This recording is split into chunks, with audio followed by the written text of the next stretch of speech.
Good day, everyone. I have been playing World of Warcraft now for over 15 years. I still play retail World of Warcraft, but my heart belongs to those early years. So, to no one's surprise, I have also been playing World of Warcraft Classic since it came out last year.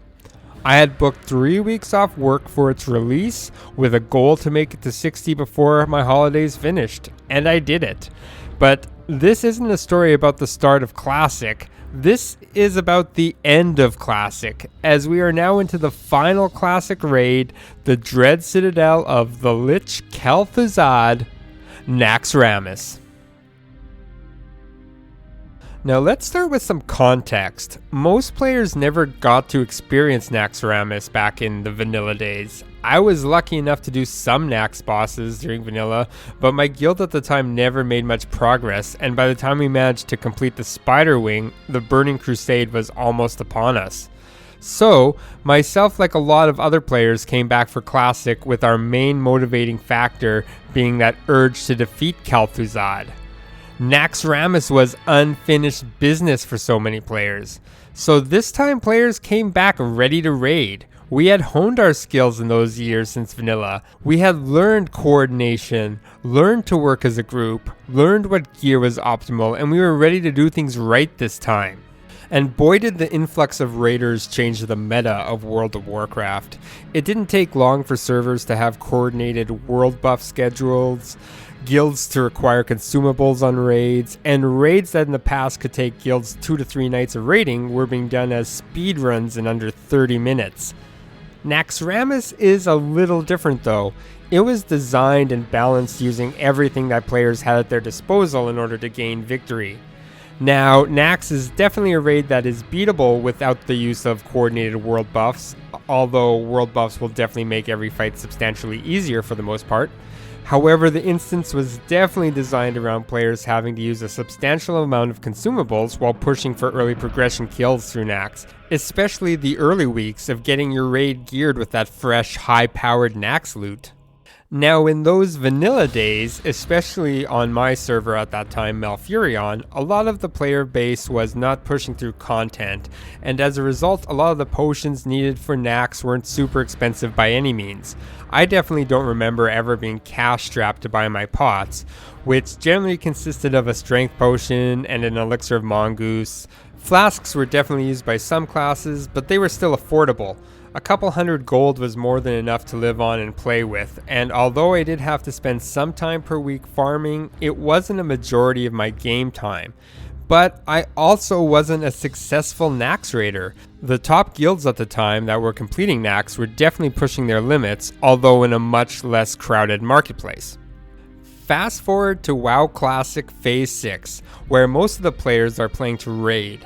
A good chunk of them are what we would call raid loggers, which isn't some sort of derogatory term. These are simply the players that are either time constrained or choose to log on every week in order to raid and then log off after. They may spend some free time playing on alts or whatnot, but the primary reason they play is for the raid, and their lives don't allow for that level of commitment to the game, which is understandable. WoW Retail has been trying to find an optimal balance for players like this for a long time, and a lot of these players are raid loggers because of WoW Retail and balancing the time commitment between the two games. As a side note, I want to say raid logging has become much more acceptable in WoW due to apps like Discord, which allows you to feel connected to your guildmates even when you're not playing World of Warcraft. This was much harder to achieve during vanilla, and people who raid log tended to become outsiders within a guild. But I will do another video later about the changes in social dynamics in WoW over time. So now in Classic we have all these players pushing to raid, and these people now understand video games and online games a lot more. Plus our internet connections and computers are much more capable than they were 15 years ago. Plus all this content is recycled, so there isn't many surprises. So as a result, we have seen the economies of our servers become focused towards the raider. The player base knows how to min-max their characters, and the average players are now using maximum consumables in order to minimize the time spent raiding and to push their abilities as far as they can go in order to see how they stack up against their peers around the globe on Warcraft logs. This, in combination with the raid logging community, has resulted in a bit of a self-perpetuating problem.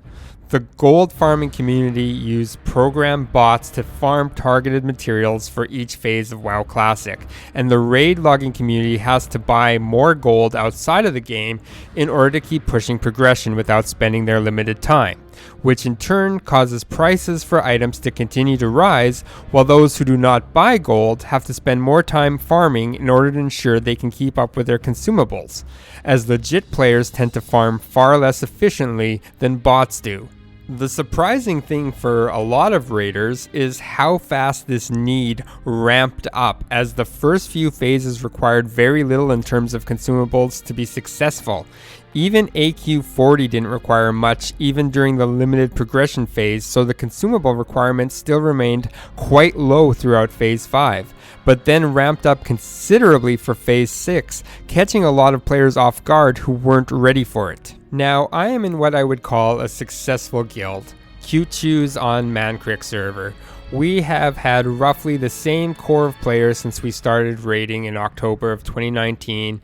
We raid twice a week for 3 hours each time, and that's it. These limits have allowed good players that are time limited to thrive, which is awesome, and we haven't hit too many walls in Naxx. Less so far than we have expected, but we did run into the wall that is the 4 horsemen, and as a result spent an evening working through the mechanics of the fight. We employ a burn strategy in which we use greater shadow protection potions to mitigate the damage while we stack and burn the first horseman, relieving us some of the burden that can result from having an extended fight. However, this does mean we have to use a considerable amount of consumables. As a melee character, every time we wipe, we need the following consumables. 1 agility buff, Elixir of Mongoose. 1 strength buff, for me that's Elixir of Giants. 1 attack power buff, for me that's Winterfall Firewater. 1 food buff, which for me would be Smoked Desert Dumplings or maybe Grilled Squid. I need 2 greater shadow protection potions, 1 greater fire protection potion. So on average, every wipe is costing a player roughly 47.5 gold. So a night of 10 wipes on a fight like this will cost the average player 500 gold.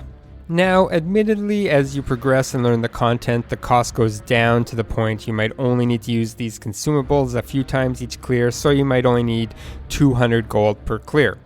However, the gearing system in Naxx also requires you to turn in tokens along with materials to gain your tier 3 items. So in total for a rogue to finish tier 3, they will need another 275 gold, 42 cured rugged hides, 5 Arcanite bars, and 5 Nexus crystals. Now, most guilds will be able to provide their raiders with some of the materials, like Nexus crystals, but the rest, most of us will be on our own for. On our server, cured rugged hides stabilized at about 16 gold per hide, meaning you only need about 600 gold to provide those for yourself, but at one point they were at 40 gold, which meant it was closer to 1600 gold just for a portion of the materials you need to get your tier 3 items. So players are probably going to need several thousand gold in order to keep raiding. So how does one survive in an economy like this? How does a raider without access to the funds to buy gold keep raiding and having a good time? This is the problem. You either need time to farm or money to buy gold in order to keep up. Of course, if you don't have the time and money it takes to get materials to raid for Naxx, you might be out of luck. You might just be squeezed out. And if the system continues further, we would see more people squeezed out of what they enjoy. We can clearly see the crunch that is being created within World of Warcraft and why the system needed to be changed. The model prohibited most players from seeing endgame content unless they had some time or money. Thankfully, Blizzard realized that this type of model would end up pushing more people away from the game than attracting them. The previous raids had shown that for the most part, players could raid and be successful without having to dedicate an unreasonable amount of time to the game. If the game continued to progress this way, it would lead to subscription decline, so they needed to combat this. The balance of the game needed to change so that it didn't take more time to farm your raid consumables than it did to raid.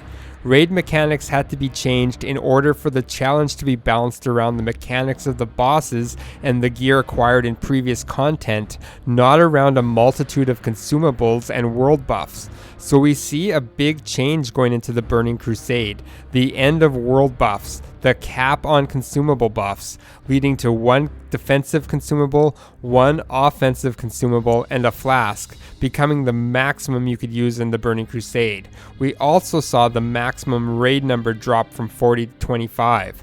This was because at the time, there was a lot of trouble keeping 40 committed players in a raid. This has obviously changed as we now have a much larger server capacities than we did previously and a much more committed player base when it comes to raiding. WoW Classic has created a bit of a lopsided environment in the game, and it will be interesting to see if Blizzard plans on making additional changes for a TBC Classic environment. With the demand for gold so inflated due to the Naxx demands, it only fuels more bots and drives inflation higher up. And as a result, there is an overabundance of gold in the economy, but it also could lead new players to the game being priced out. Will Blizzard make changes to how much gold players are able to take forward into the Burning Crusade? Or will new players have to contend with the current economy?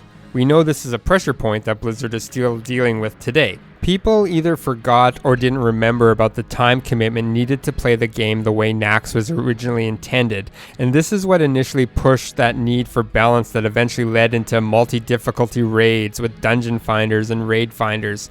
It's interesting to see that people haven't really changed.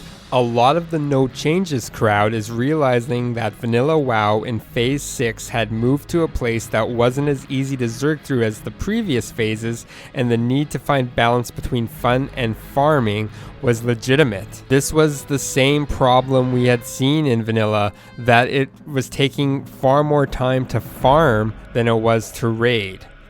We will have to see what happens moving forward and if there will be additional changes in the Burning Crusade Classic. Thanks for tuning in, everybody. If you enjoyed the video, please like and subscribe. All my pertinent links are listed below. My website, my Twitch stream, my Patreon page. Please check them out if you're interested. I'll see you next time. Bye-bye.